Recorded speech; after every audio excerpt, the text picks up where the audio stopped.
नमस्ते सबैलाई। आज मैले धेरै पछि भिडियो लिएर आएकी छु। सबैले हेरिदिनु होला। आज चाहिँ म ढिलो ढिलो उठेँ, शनिबार भएकोले। अनि उठेर बाहिर निस्किँदाखेरि घाम झुल्किसकेको थियो हल्का हल्का। अनि म बाथरुमतिर लागेँ। बाथरुममा ब्रस गर्दाखेरि चाहिँ मलाई भाइले पछ्याउँदै पछ्याउँदै आएको थियो र भाइ मसँग चल्दै पनि छ। अनि म किचनतर्फ लागेँ। किचनतर्फ मेरो बहिनी पनि थिइन्। अनि पुतली चाहिँ यता हेर्दै हाँस्दै थिए। अनि म चाहिँ दुध लिएर कोठातिर गएँ। अनि कोठामा गएपछि चाहिँ बहिनी मसँगै बसी मबाट हट्नै मानिन। अनि यता अर्को भाइ चाहिँ खेलिरहेको थियो, आफ्नै धुनमा रमाइरहेको थियो।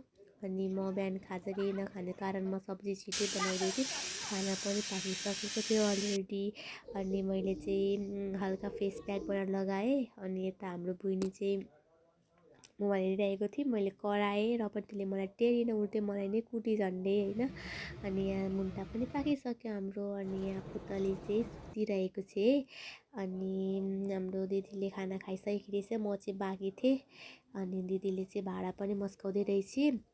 अनि मैले चाहिँ खाना खाएर हामी चोक जान आँटेको थियौँ। तर यस्तो घाम थियो कि 12 बजेको। अनि हामी गयौँ बिस्तारै बिस्तारै घाम भए पनि।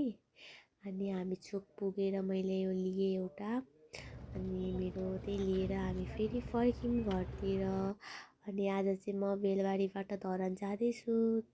धेरै भएको थियो धरान नगएको। अनि आज हामी धरानतर्फ निस्किसकेको छौँ।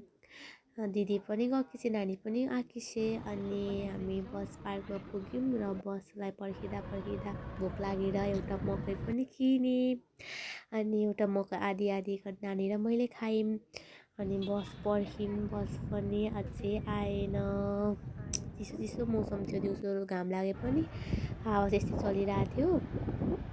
हावा एकदमै चिसो थियो। अनि त्यतिकै गाडी पनि आयो। अनि हामी गाडी चढेर लाग्यौँ धरानतर्फ। अब चाहिँ म सुत्छु गाइस। म सुतेर उठि पनि सकेर मैले टरीको अलिकति सानो क्लिप लिएँ, टरी आइम भनेर। अनि मैले एकैचोटि धरानको लिएँ। हाम्रो यो धरान चाहिँ यो भोटे पुल हो। अब हामी भोटे पुलदेखि सिधै भान्चोकतिर लाग्यौँ।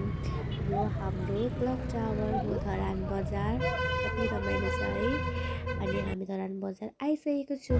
अनि मैले भान्चोकमा चाहिँ ककभरे खोर्सानी किनेँ 100 रुपियाँको।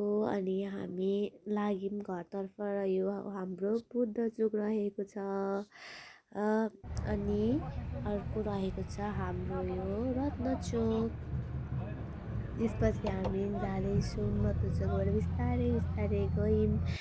मलाई अल्छी पनि लागिरहेको थियो। अनि हामी आयौँ हाम्रो रेलवेबाट हामीले सिधा गयौँ र यो हो हाम्रो घर जाने पुल, सर्दु खोलाको पुल भन्छ।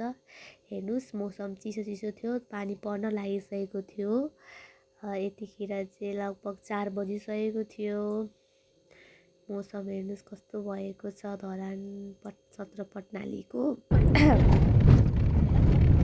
हल्का मर्किला यस्तो भइरहेछ कि हाम्रो घरतिर आइसकेको छौँ गाइस। हामीले चाहिँ घरमा नभनिकन आयौँ, त्यसकारण कसैलाई थाहा थिएन र मैले आवाज दिएँ। अनि बहिनी कुदेर आउँदैछ, हेर्नु सक्नुहुन्छ तपाईँहरूले, आफ्नै तालमा आउँदैछ।